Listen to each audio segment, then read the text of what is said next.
Hey, check it.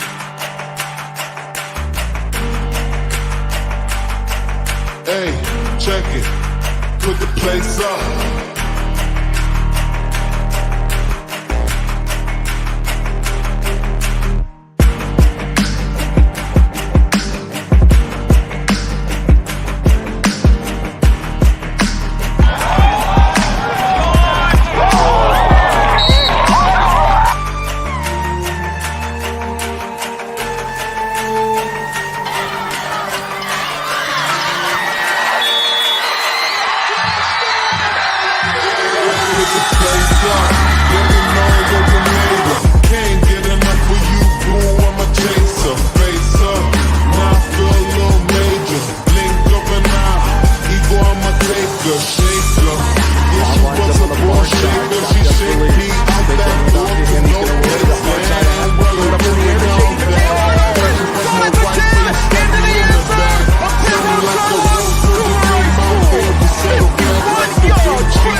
What is up? Welcome to the local Gridiron on Roadco Radio. Joe Dexter, Jonathan Hatley, Jay Ramey, and let's go Yankees. Who's this man we speak of? David Woods is with us here as we get ready for Week 7 of the high school football season. 3 games in our area. We'll break them down. We have Reidsville and McMichael, the rivalry game, a huge mid-state 3A conference game as Rockingham County travels to Eastern Guilford. Both teams undefeated in conference, and Morehead takes on Walkertown. That's all coming up, but first, the Yankees suck. Hey, so I got a good I know you guys are stat gurus around here, so I got a good one for you. Remember this record, 4-2. That is the record against the Royals and the Detroit Tigers this year. Go Yankees. 4-2 is not like some world-beating number. It's like a game over 500. 2 games. Shut up. Yeah, but out of 14 games in the 162 game schedule, the Yankees were 4-2.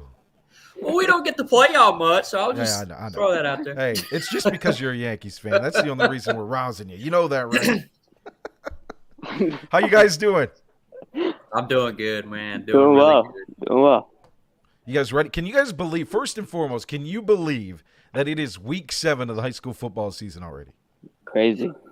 I'm in my second year in, man, and it just goes by fast. It really does. Without even blinking, it's already more than halfway through the season.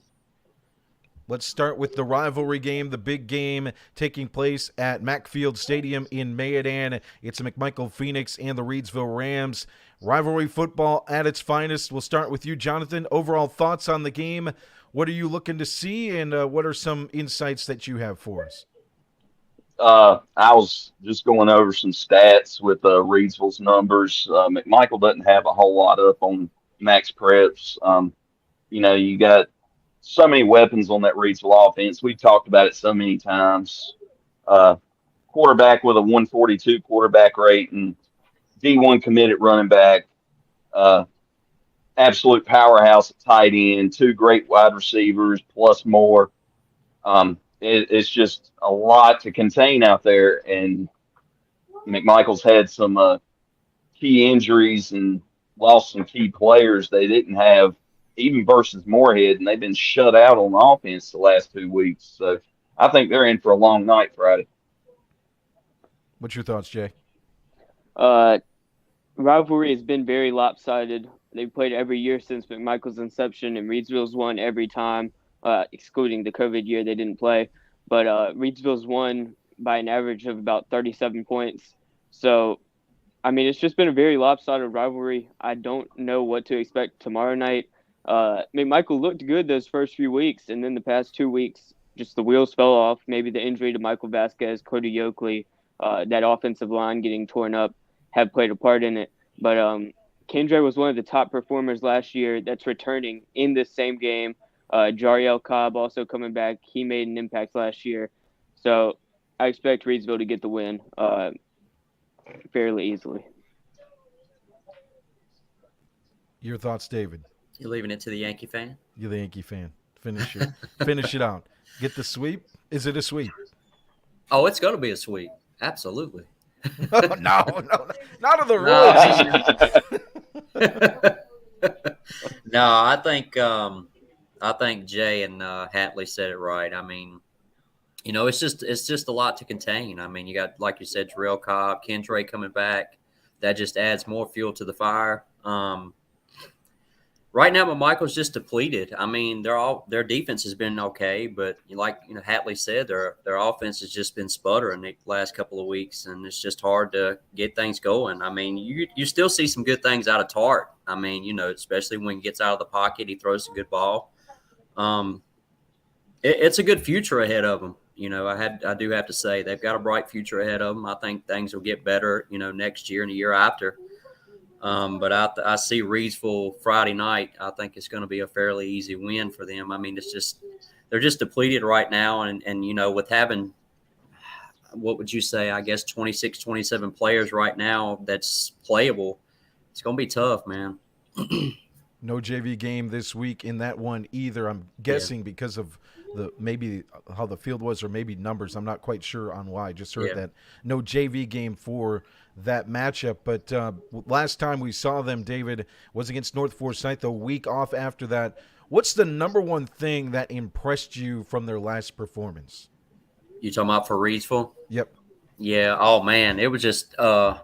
I just love how I like how Eric T does things, man. He makes great adjustments. I know, they played a 4-3 and they had a humongous gap. And I mean, he just made adjustments to run the ball every single time, especially with Neil and quarterback draws. You had Jarrell Cobb. It was nice to see Kendra back. I mean, he was just he had his catches like he was going to get. And then you had Mama there with that man. I mean, he just went absolutely off. And, I mean, the defense was fundamentally sound once again. I mean, everything was just, the beat went on. And I'm sorry, I just don't see anybody stopping Reidsville. I really don't. I mean, even deep in the playoffs, man, you maybe might be Shelby, maybe might be Randleman. But other than that, man, it's going to be tough to stop those boys down in Reidsville. Okay. All right. We're jumping ahead of things here, but I got to ask you after saying that. We saw West Stokes last week. Mm-hmm. Can West Stokes compete with Reidsville? Can they make it a game? Can they be in the game? We're not even going to discuss, West Stokes and Morehead. We'll throw that one out as a trash game because the weather just absolutely killed both teams. I mean, it was a struggle for both. So, I mean, could they keep up? If the running game is working really good, I mean, if they're getting the push off the offensive line, I mean, maybe things could work a little bit. They have the running game to do it, but quarterback-wise, I'm not seeing it as far as the pass game goes. I mean, he's really got to put some zip on the ball because, the past couple of times that he tried to throw screen passes, it could have easily – I mean, Kendra, he's going to pick that off easily if they're just lobbed up like that. I mean, you got to put some spin on it. They might keep up with him maybe in the first half, maybe, but after that, it might. I don't see it either. I really don't. Are you asking if it's going to be competitive or if it's going to be a win for Reidsville? I'm asking if when West Stokes and Reidsville match up, after seeing West Stokes, if David thought that West Stokes could be competitive with Reidsville. I mean, I thought last year maybe, with the way Reidsville came out early, they were just kind of sputtering. I mean, they were still winning, but it just didn't look as good and as crisp as Reidsville usually does. But when they hit that West Stokes game, man, it's like something just clicked and they just walked the dog on them. I mean, it was over before it even got started. Reidsville hasn't lost a conference game since 2011, and they haven't lost coming off of a bye week since 2015. Which was their worst win percentage-wise season of the century. So I think they've got the advantage in that factor. Yeah. Yeah, I just seeing West Stokes.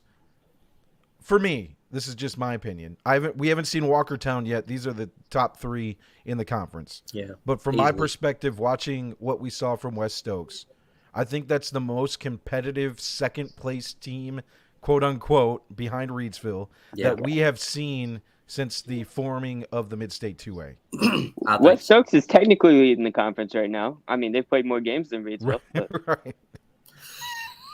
And West Stokes has got some size, and I think that's partly the one issue that Reidsville has is they're not a huge team up front.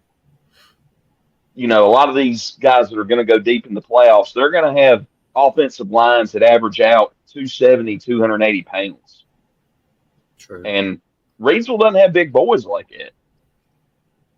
How fast does Deontay Neal get the ball out? Is he good with that? Oh, yeah. Okay. Oh, yeah. He's pretty good as far as getting rid of it pretty quick.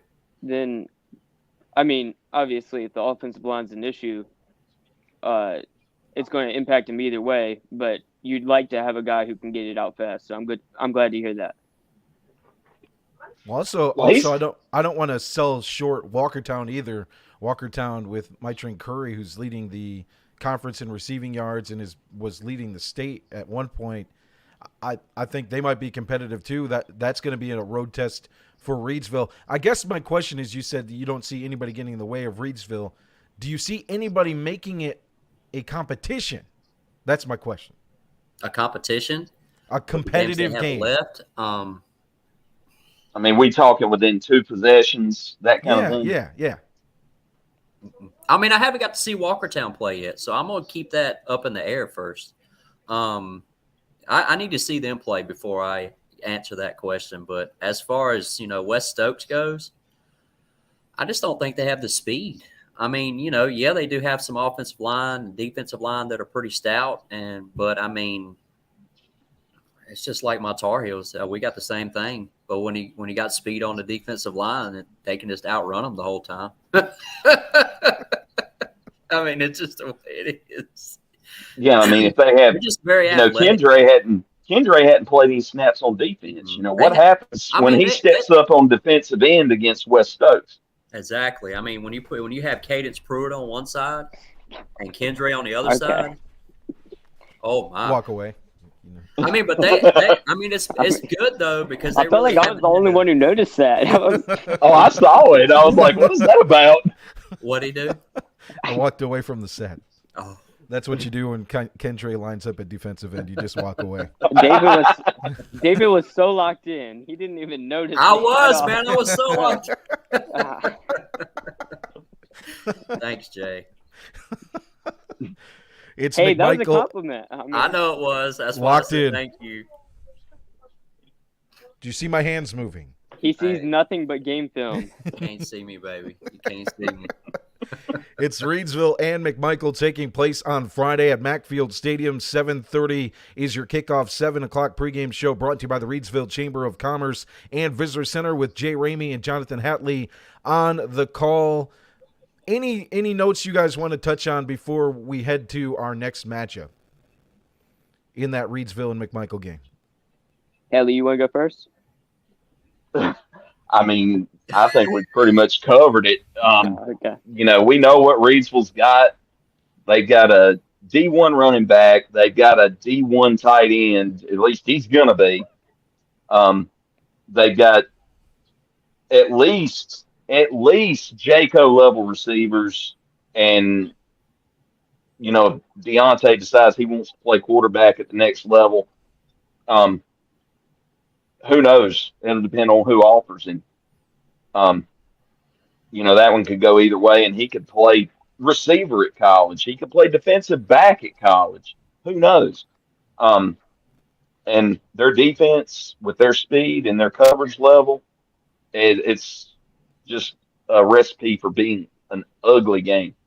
Mm-hmm. We're going to go full screen on the hat, man. I need you to do me a favor. Let everybody know. Flip that hat around real quick. Flip that hat right around. Let them know. Air Force. There you go. Hey, we got Navy this week, and we're probably going to get our butts handed to us. We got two biggest Air Force fans, one in the comments and one on the broadcast. There you go. In Rockingham County. What's Air Force's record right now? 1-4, I think. 1-3. That's all right. Welcome to It's the club. terrible. The only team we beat is Merrimack. And then welcome to the club. And that was a close one, too. That was a close game in week 1, too. I'm sorry. I don't mean to burst any bubbles, but you said 1-4, right? You know why they're 1-4. They're missing number 4, Jario Cobb. He's on the way. Hey, I mean, Cade Harris is probably the one bright spot in that Air Force offense. And Harris is a beast, but they lost a lot of weapons last year. Oh, my goodness. Yeah, they did. Our residential top fan, Melita Hatley, in the comments, go Falcons, sink Navy. Man, it's no fun, man, because I really thought that all three of them were going to be together next year.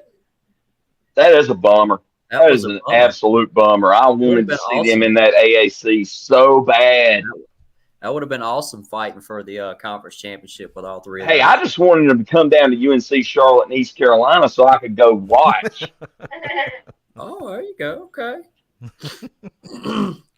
It's McMichael and Reidsville, 7 o'clock with your pregame show on Roco Radio at Facebook.com/Radio Rockingham as well, where you can find that matchup. We'll switch gears. 4-1 Rockingham County on the road, taking on 2-3 Eastern Guilford. Those 2 wins, though, for the Wildcats are in conference. A 60-0 win over High Point Central last week.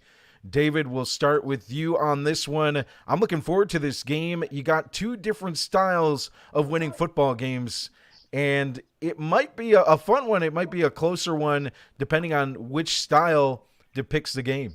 You're right about that. And normally, you know how I am. I'm an offensive guy, but I'm starting defense tonight. I mean, they've been playing lights out, with 7 sacks on the year in their first 5 games. 5 interceptions as a team. And, I mean, it's not just a couple of guys that's playing defense. I mean, it's the whole defense. You got Malachi. You got Luke Strittmeyer, Tyler Walker, Jake Chandler, John Perez, Brady Ross, Gage Rakestraw, Dela Cruz, Hatley's guy. I mean, Jacob Brooks. They are just, man, they are playing some ball. They're playing together. They're playing as a team. And, I mean, it's always 11 hats to the football. And I've been very impressed with what I've seen so far.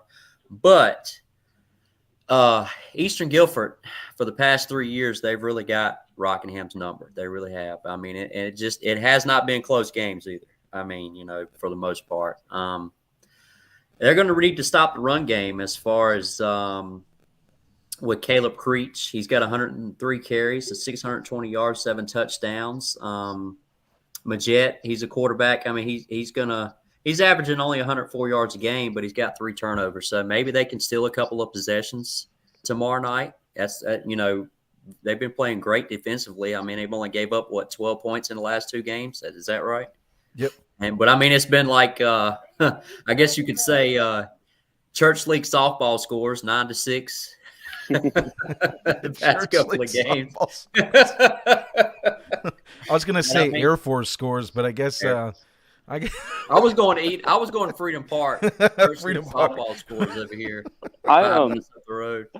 I got a really good stat and just completely forgot it. But Rockingham, it's been a very, very long time since they started out 3-0 in conference play. So I think that'd be very big for Doug Robertson in his first year at the helm. That would be, man. I mean, I feel like maybe I think they can get the win. I really feel like they do. I mean, if they stick to what they know, but they really got to score. They've got to start scoring. I mean, the defense is only going to take them so far. I mean, you got to put some points on the board. I mean, I know they're still in possessions here and there, and, they've got a really good field goal kicker. Actually, 2 good field goal kickers. But, I mean, I feel like they need to put some more points on the board somehow. Try to get Malachi more involved a little bit. I mean, it's mostly just been the quarterback read option or the option a little bit. It's working. But, I mean, I feel like you got to throw some, too, at the same time to try to, mix it up and try to, not let somebody stack the box, when you're playing against Rockingham. I feel like they can get it. It would be nice to see them, 7-1 or 6-1 going against Dudley in the next couple of weeks. Yeah, if they do what they did to Smith, where it was like Smith gets a 1st and goal inside the 10 15 times and don't score an offensive touchdown.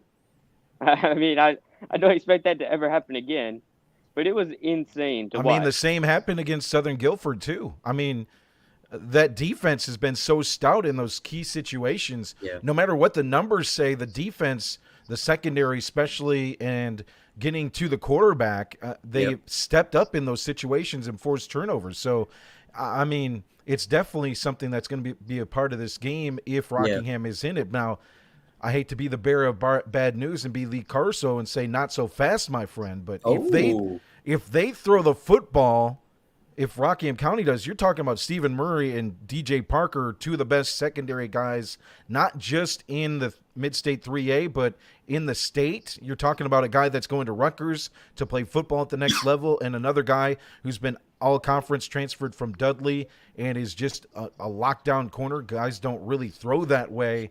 Yeah. Teams don't really throw that way just of how good he is. We're talking defense here, and I know one of the things that sticks out is Eastern Guilford's offense, especially putting up 60 points last week. And Creech, who you mentioned, had 300 yards on the ground in their opening game in conference against Northeast Guilford and 4 touchdowns, and he has 67% of their carries. Here's the good thing defensively for Rockingham County, in my opinion. 67% of the team carries are coming from one guy. If you can stop that one guy defensively, that'll help out big time. Yep. And then you can focus more on the pass. But here's the defensive stat that people aren't talking about Eastern Guilford. Now, I know it's a different team. Last year, this team only gave up 14 points total in the Mid-State 3A against teams not named Dudley. And those 14 points, though, the only 14 points they gave up in conference play outside of Dudley was to Rockingham County. Yep. So it'll be interesting to see how that plays out when you look at their numbers. That I think they're 20-3 over the last since the Mid-State 3A, and all 3 losses have come to Dudley. They've not lost to anybody else in conference besides Dudley. So if Rockingham County pulls out the win, it's a big one for them, and it's a big one to move the program forward. And that's one thing that Coach Robertson has talked about. You know, last year they get in the playoffs, and this would move it a step forward. Last year they sneak in with a win over Northeast Guilford at the end of the year, and to win against Atkins, I believe it was, at the end of the year. This would be a huge win for the program, and I think they can match up with them, even though when you look at the tape, you look at the offense that's explosive for Eastern Guilford, you might not think so right away, but I think it's a game that Rockingham County can be in. It could be, yeah. And I mean, you know, too, I mean, this is I think these are 2 playoff teams this year in the 3A as well. I think they're fighting for seeding in this game. I mean, I really do. I think Rockingham definitely is going to make the playoffs. I really do. I think they're going to probably get, 6 or 7 wins, and I think they're going to be in. But as you were saying, too, I mean, they have 2 receivers that have got 22 catches and 11 catches. I mean, it's more than 3/4 of the catches this year, too, in Morris and Murray. And, you know, one's got 325, one's got 103, and three touchdowns total. I think, you know, you stop them 2, you stop Creech, and, you know, I think that takes care of it right there. But, I mean, they still have other athletes, but, I mean, that's the 3 standout guys right there that I've seen so far. And, again, it's like when we're talking about with Reidsville, how do you stop? Murray's going to play wide receiver at Rutgers University for Chop the Wood coach Shiano. Yeah. So, like, it's not going to be an easy job to stop this guy. No. It's not at all. But if they can. Yeah. I'll tell you, that combination of Creech at running back and Murray at wide receiver reminds me of 2 other guys that went to Eastern Guilford a little while back, and their last names both Holt. Oh. Torrey Holt and Terrence Holt. Oh. Former Detroit Lion Terrence Holt. Yeah, former St. Louis Ram Torrey Holt. Former NC State. You're just – is it because they are a better receiver than UNC's ever had, or is it – Oh, come on now. We've had some really good ones. really good ones. Really the good flight to Nay Brown. I felt like the inflection of his voice. Just something about it there. Up, Jay. Nobody was asking you. I'm sorry. Hit the mute button. Hit the mute button on Jay. Oh man, that's hilarious. Yeah, I think it's going to be a good game. I'm looking forward also to traveling to Eastern Guilford and seeing their setup. It's nice every once in a while to go on a road trip. We'll see. It's sources say that David Woods will not let me drive, but I'm not 100% sure on that.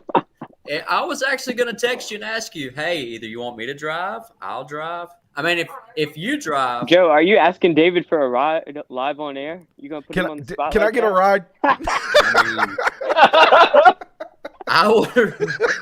I would rather me drive because if he drives, we're not getting there until Saturday. Hey, David, if you drive, hey, if you drive, I'll pack the peanut butter and butter sandwiches. Okay. Oh no, I'll pass. You can have all you want. No, I'll stop by Taco Bell or something on the way. You can have the sandwiches.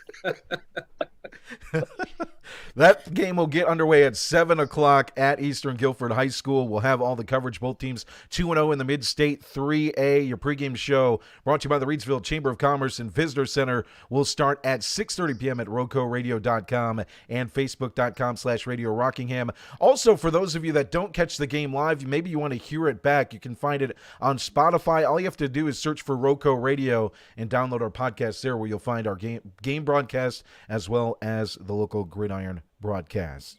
Well, Melita has a good question in the comments. Let's go to that. How much are the teams from the mountains going to affect the playoffs with not being able to play games now? So here's my outlook on it. We saw, I think it was Hurricane Matthew a few years ago. It affected I think they pushed the season back 2 or 3 weeks. There's a good possibility. Now, this is just conjecture. There's nothing been said by the NCHSAA or set in stone. But already several conferences have announced that no games will be played this week in their conferences on that side of the state. I feel like we might be talking a state championship game broadcast instead of December 5th being on December 20th. Maybe a couple weeks pushed back. That's what they did a few years ago. And it'll be interesting to see what they do here or how things are handled. Man, our thoughts and prayers go out to the coaches, the players, the communities. Some of it, you see the Asheville head coach has been very active on X, talking about what's going on there and how, yeah, football's great and everything, but we're just trying to live life right now. Yeah, it's terrible. When you see that stuff, it really hits home about what high school football, not only sometimes we put too much importance on it. I mean, we get on a live stream and talk about it, right? But also how big of an impact it has for these kids that he said, kids are coming to me and they're like, we want to play. We're ready to play. It can be the asset that helps in these moments. It can be an escape. Yeah, an escape and an asset that it doesn't have a money value to it. It's just something that's going to help rebuild just by the fact of getting back to normal for some of these teams. Yeah, and for sure.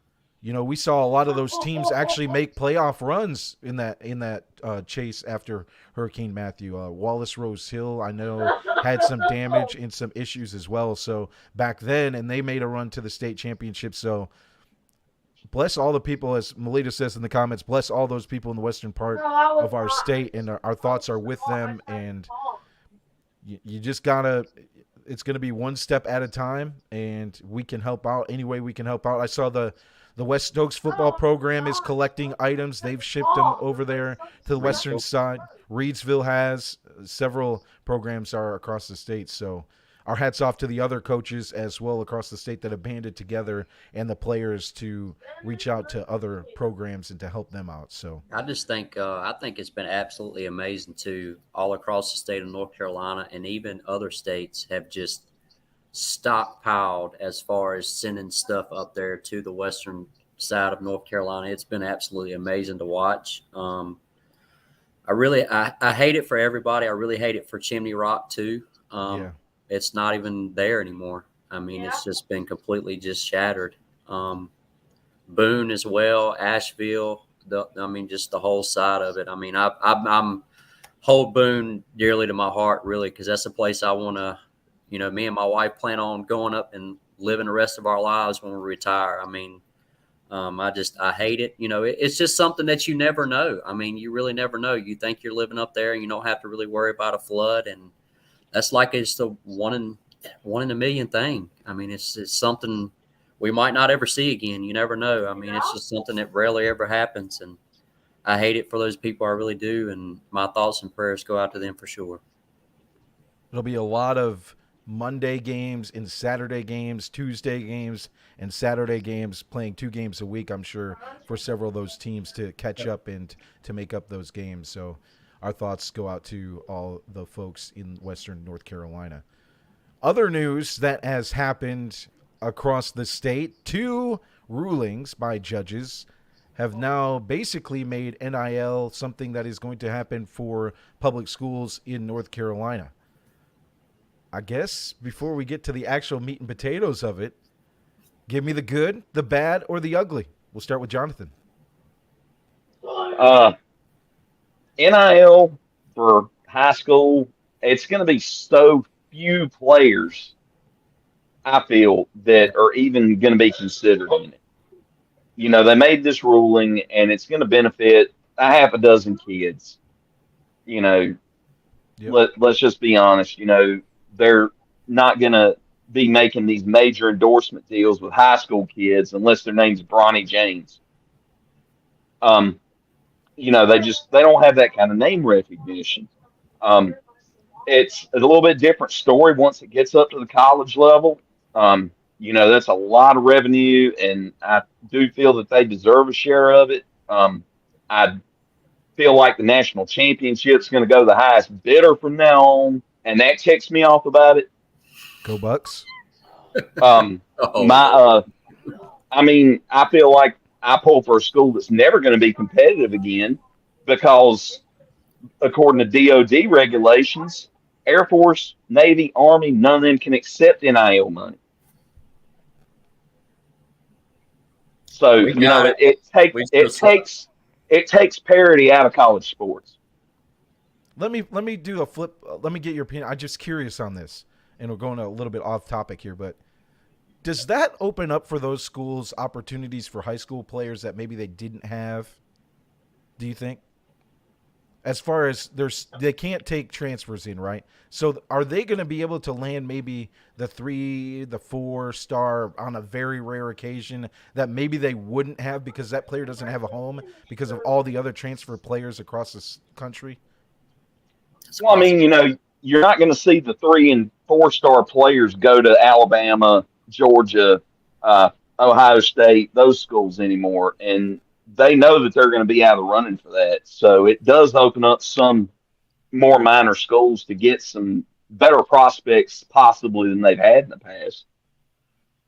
But, you know, if you're going to go to and I'm just speaking from the perspective of service academies, you're not going to a service academy because you want to go pro in sports. Right. If you are, you're there for the wrong reason. True. What about David Robinson? That's 1 out of 450,000 examples. 2 rings.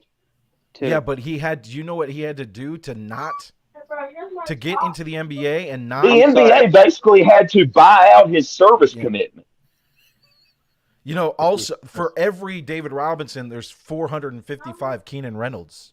I'm sorry. I just had to put in a Spurs reference. I'm sorry. I get it. But hold on. Let me put in a Spurs reference. Oh no. What was that? Oh boy. Wembanyama? 13 Who? wins. 13 wins. Is that right? No. 13 wins. Hey, David doesn't watch the NBA. He went and looked that up just to stab you. Hey, you know I that, mean, right? I You know know, that because of him. We had 22, Look, which isn't impressive. Well, 22. I love 13, Coach 22. Pop. more. I love Coach Pop. He was a service academy guy. You know, the fact that he coached Robinson is amazing. Yeah. Yep. And for him to have come from that background, but then again, so did David's boy Dean Smith. Oh. And so did Coach K, and Coach so did K. Bobby Yeah. Knight. Yep. Bobby Knight. Bobby Knight. I mean, these guys have played and gone Jay's through point. that. To Jay's point. I got you, Jay. At least I all literally those just coaches- wanted to fit At least in all a those Spurs coaches reference. got I more than have 22 wins this season. Wembanyama is going to win at least 5 rings. So I don't know what you're Not talking 1, about. not 2, not 3. Hey, Hey, I mean, okay. Wait. Hold on. You think I'll be happy if he wins more than LaFleur. You think? Then you're going to be happy. I don't know what you. I mean, All right. So Hey. you think he gets an NBA championship next year? no.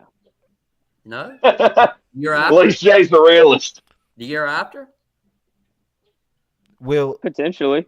I mean, he's about to enter his prime in 2 or 3 years. I mean, the dude's like 4 years older than me. Like, he's got time.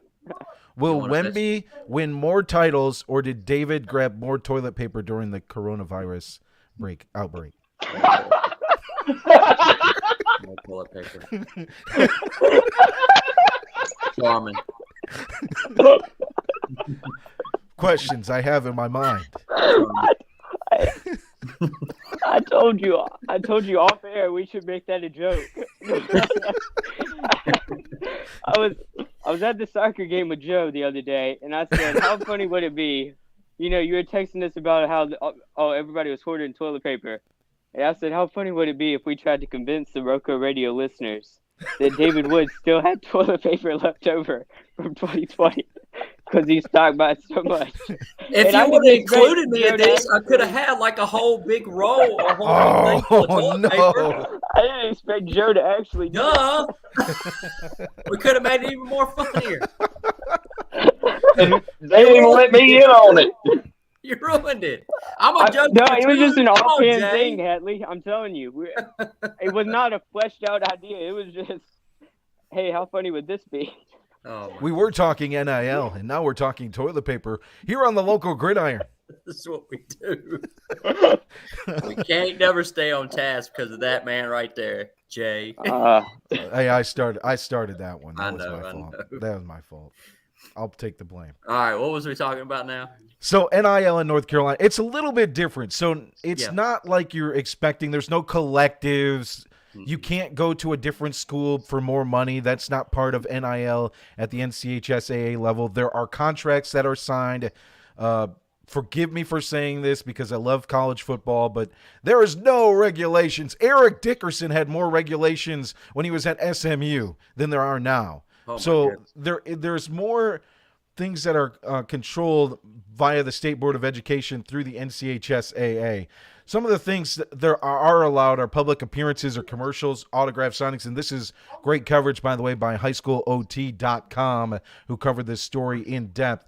Autograph signings, athletic camps and clinics, sales of NFTs, product or service endorsements, and promotional activities. Things that are not allowed are obviously, when you're talking high school athletics and adult establishments, alcohol, vapes, tobacco, nicotine products, cannabis, opioids, weapons, these obvious things. But schools can't create collectives, and I think that's a big part of this, where the collectives are the crooked part of college football, at least to me.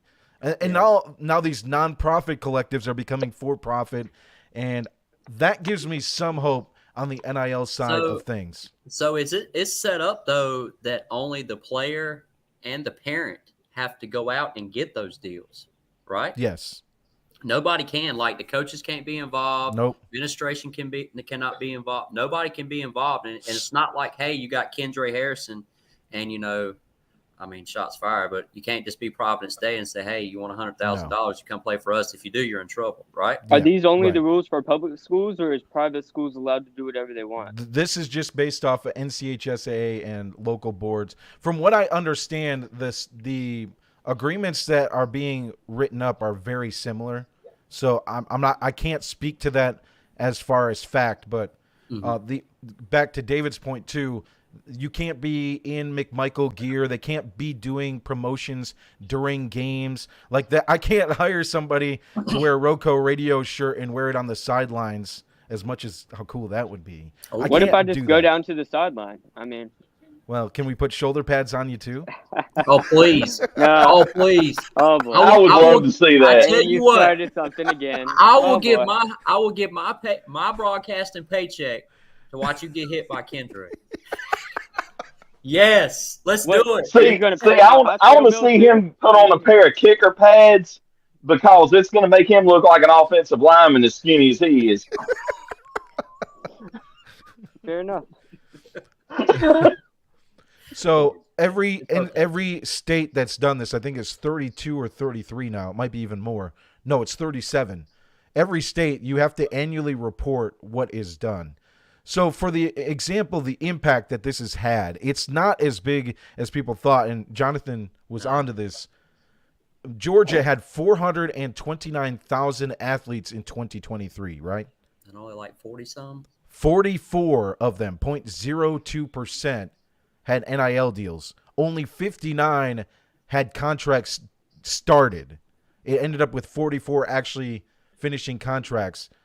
I imagine those numbers will go up as NIL becomes more, commonplace. But basically, it's for the 5-star athletes, the 4-star athletes in communities with a lot of money that have people that want to support those athletes.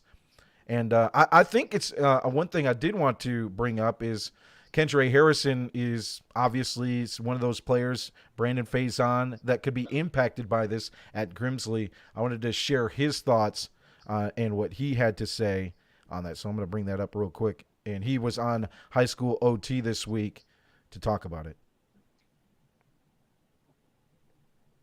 I feel like it should have been happening in public schools, but just having the opportunity that it happens now, having the opportunity to provide for my community, provide for myself, provide for my family.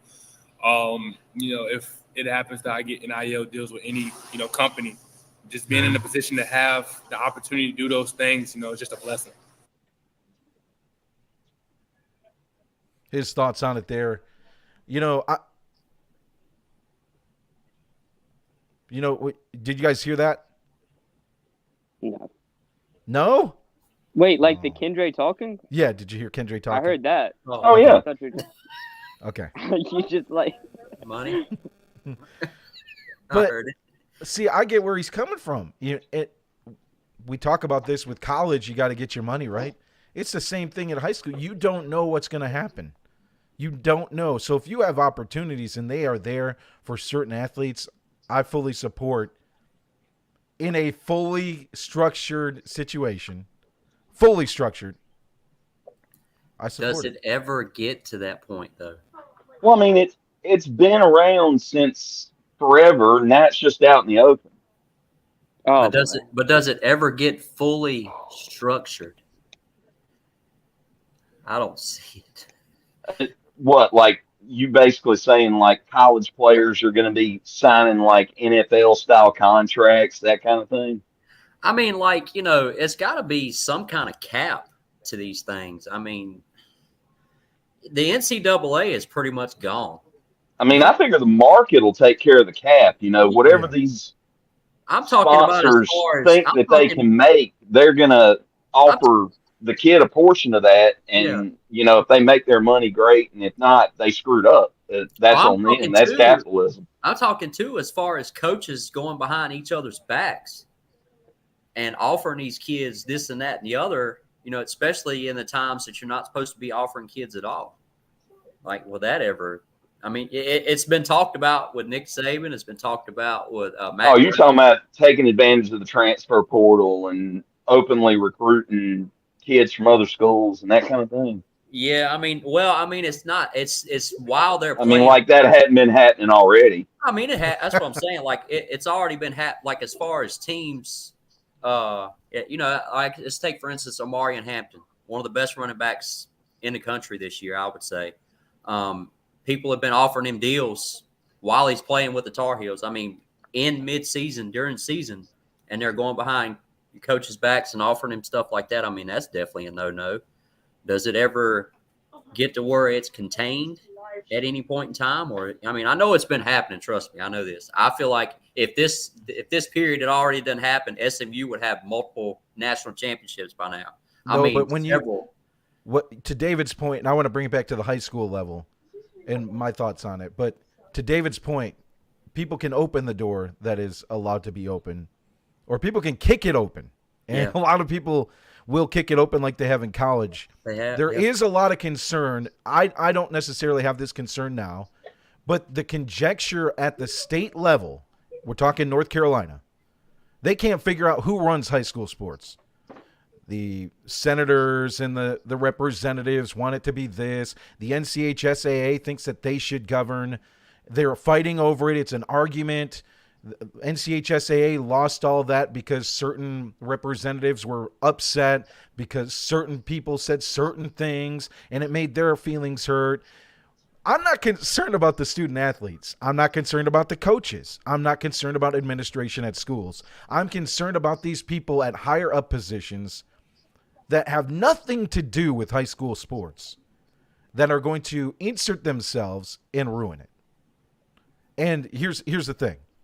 Do I trust that these organizations will guard against a coach going across the state, watching a player and saying, hey, man, NIL, we can't do anything with you. But if you do come, if you happen to transfer to this program, I mean, it's going to happen. Like I said, doors are open now, and somebody's going to kick the door. Somebody's going to break the damn door off the hinges, pardon my language.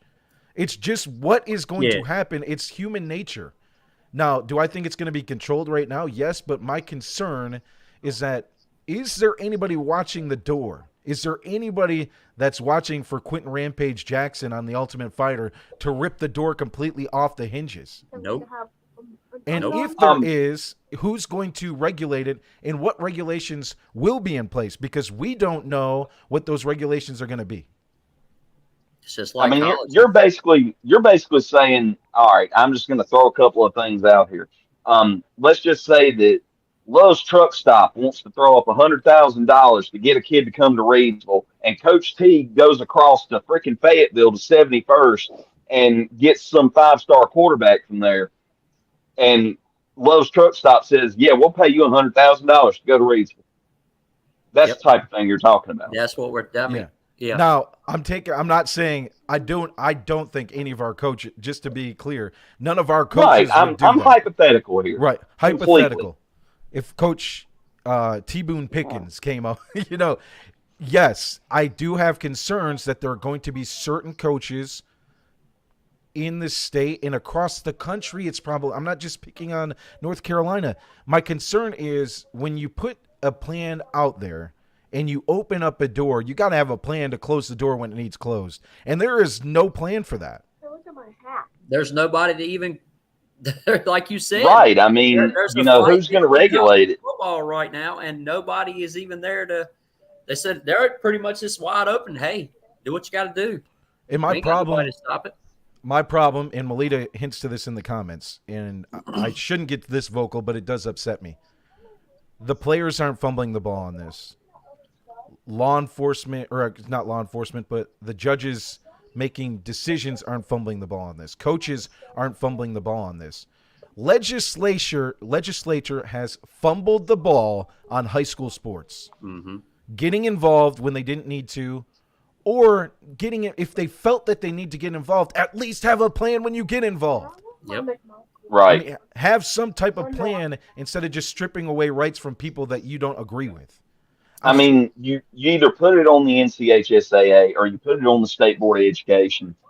But what business does Phil Berger or any of these other representatives have getting their noses in this? They're not going to watch it. Just to show face. Just to say they did something.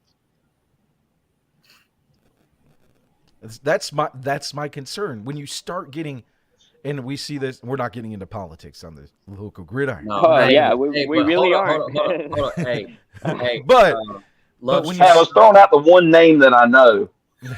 Listen, I haven't looked into it enough to have an important $100,000 right here. Loves Truck Stop. I will play third string quarterback.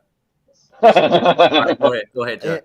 And my thoughts, and it's not politically driven, whether they were Republican, Democrat, Independent, whether they voted for us to live on the moon. It doesn't matter. Like, it's just the structure of it all, the infighting, and not just the legislatures to blame, the infighting between organizations when the kids' kids' futures on the line. That's what bothers me about it. Yeah.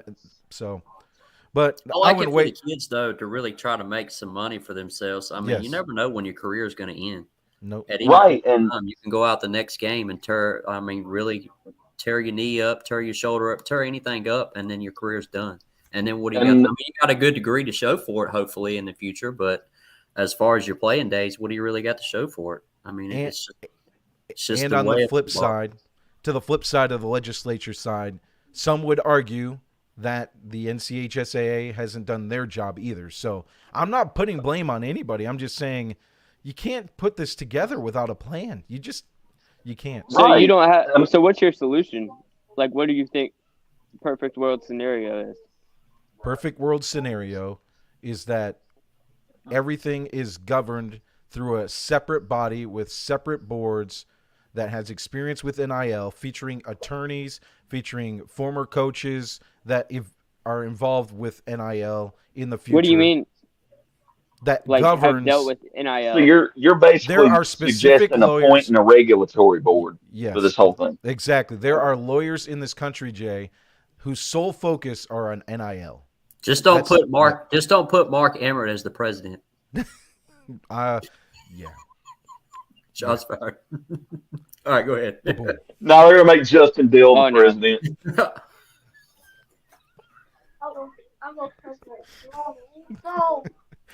It's the local Gridiron on Roadco Radio, talking NIL and so much more.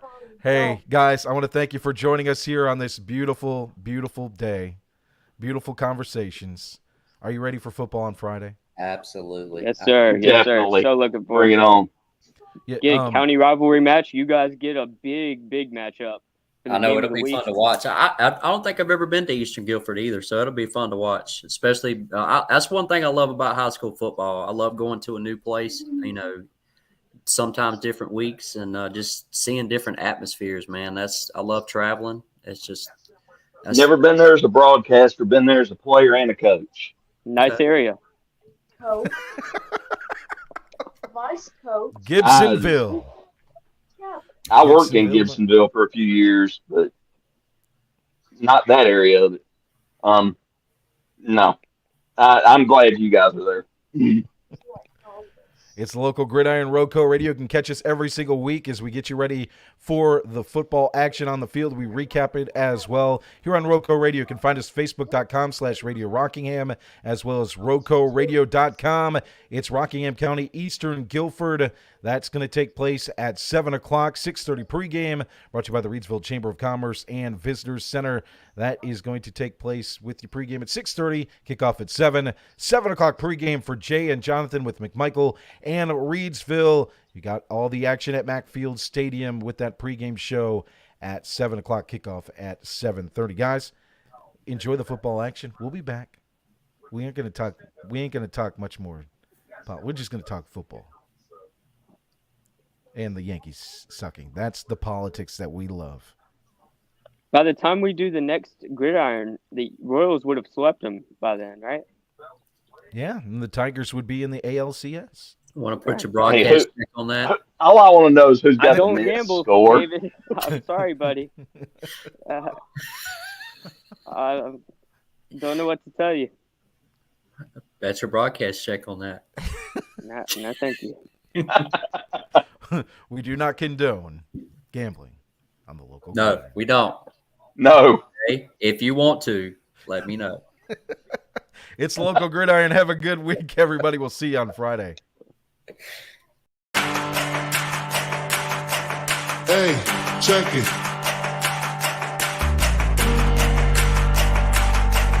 Hey, check it. Put the place up.